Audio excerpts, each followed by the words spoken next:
आने वाले समय में पाकिस्तान के का सिंध प्रोविंस जो है वो भी हो जाएगा भारत का राज्य। यूपी के सीएम योगी आदित्यनाथ का बड़ा बयान। हाल ही में इफ राम जन्मभूमि हाल ही में इन्होंने कहा, if Ram Janmabhoomi can be reclaimed after 500 year, why not Sindh. मतलब राम जन्मभूमि 500 वर्षों बाद हमें मिली तो हम सिंध क्यों प्राप्त नहीं कर सकते। 2 day national Sindh convention in Lucknow. Lucknow में 2 दिन का नेशनल सिंध कन्वेंशन था, उस समय इन्होंने ये बात कही। अब आइए आगे देखते हैं। अगर भारत में सिंध का विलय हो जाए तो भारत में कितना लाभ होगा, भारत के लिए कितना लाभ होगा, क्या हो सकता है सिंध का भारत में विलय, ये भी जानेंगे हम।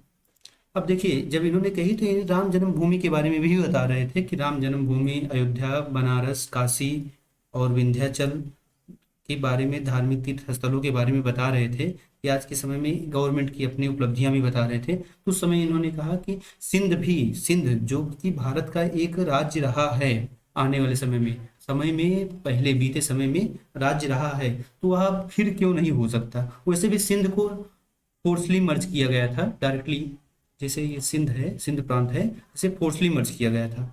कन्फर्मली ये डेमोक्रेटिक तरीके से भारत की जैसे रियासत मर्ज हुई उस तरह से नहीं मर्ज हुई थी। ये है कश्मीर का मैप। कश्मीर के मैप में ये इस समय पाक ऑक्युपाइड है इंडिया का ही, बट पाक ऑक्युपाइड है कश्मीर। ये इसे पीओके और ये आज़ाद कश्मीर बोलते हैं, ये लोग बोलते हैं। हमारे लिए तो दोनों पीओके ही है। और ये सियाचिन ग्लेशियर जो हमारा है, और इसे चाइना ऑक्युपाइड करके रखा है। तो सिंध में आते हैं। सिंध देखिए, सिंध के बारे में अभी कहा जाए ना, तो सिंध सिंध से भारत का क्या लाभ होगा और सिंध का विलय हो सकता है। हाँ, हो सकता है सिंध का विलय। सिंध का विलय कोई बड़ी बात नहीं है। यूएन की बातें देखा जाए ना, तो यूएन में देखा जाए तो ये रसिया है। देखो कैसे अटैक करा, 2 साल से यूक्रेन पर अटैक किया है, आज तक कोई इसका कुछ नहीं बोला। यूएन भी इससे पीस चाहता है रसिया से। और इधर इजराइल देख रहे हो आप लोग कि हमारे साथ में बना, तो इजराइल इतना था, फिर उसके बाद इतना हुआ, फिर इतना हुआ। अभी जल्द ही अगर गाजा में जो हमले हो रहे हैं ना रुके, अगर इजराइल नहीं रुकाता है, कोई मीडिएटर नहीं कराता है, यूएस नहीं रोकता है, तो जल्दी एक मैप यहाँ पर और ड्रॉ करना पड़ेगा, उसमें ये भी हटाना पड़ेगा हमास का एरिया। और सेम यहाँ तो यूएस की बैकिंग है इसलिए रुका हुआ है, नहीं तो अभी तक रसिया का कंप्लीटली क्लियर कर दिया होता।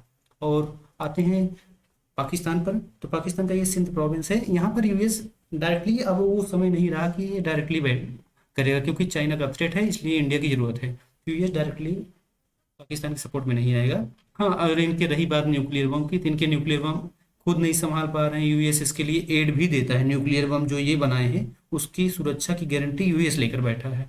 तो न्यूक्लियर बम का तो कोई सवाल ही नहीं उठता।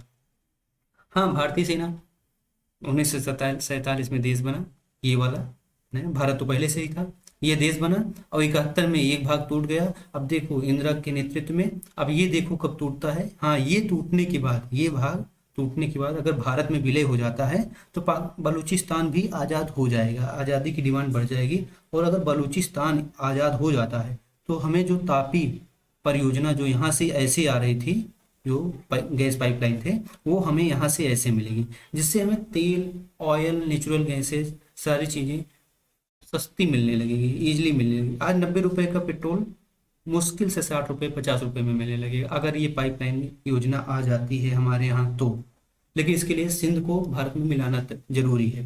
प्रेजेंट की गवर्नमेंट, हमें नहीं लगता प्रेजेंट की गवर्नमेंट जो आपका जो सुप्रीम लीडर है वो सिंध को मर्ज करेगा इंडिया में, क्योंकि हाँ, इसके बाद आने वाली गवर्नमेंट में अगर हो सके तो योगी आदित्यनाथ बनते हैं या कोई और अच्छा विल पावर वाला पीएम बनता है तो वो जरूर मर्ज कर सकता है। इस गवर्नमेंट में एक खासियत है कि वो मर्ज कर सकता है। पाकिस्तान में वैसे भी संभाल पा नहीं रहे हैं, अगर इस समय मर्ज कर लिया जाए तो ज़्यादा अच्छा होगा। और उसके बाद सिंध प्रॉपरली इंडिया का पार्ट था भी, राष्ट्रगान में भी सिंध का नाम आता है, पंजाब, सिंध, गुजरात, मराठा। और सिंध का विलय हो सकता है भारत में, हमने बता ही दिया है। और सिंध के लाभ, बेनिफिट क्या होंगे ये भी हमने बताया है कि ऑयल मिलेगा, सबसे पहले ऑयल मिलेगा। सरक्रीक डिस्प्यूट जो इंडिया का और पाकिस्तान से है वो भी रिजॉल्व हो जाएगा। और हमें तो लगता है पाकिस्तान को इंडिया को पीओके से पहले सिंध ही मिलाना चाहिए। और यूएन देख रहे हो, इजराइल में जो हो रहा है, रसिया में जो हो रहा है, शांत है, सब शांत रहेंगे। जब इनके पास ताकत होती है शांत रहते हैं। और ये मिलाया जा सकता है, कोई बड़ी बात नहीं। योगी आदित्यनाथ ने जो बातें बोली वो बहुत अच्छी थी। और सिंध पार्ट होगा तो proud be Indian, proud be Bharat. चलिए, थैंक यू, जय हिंद।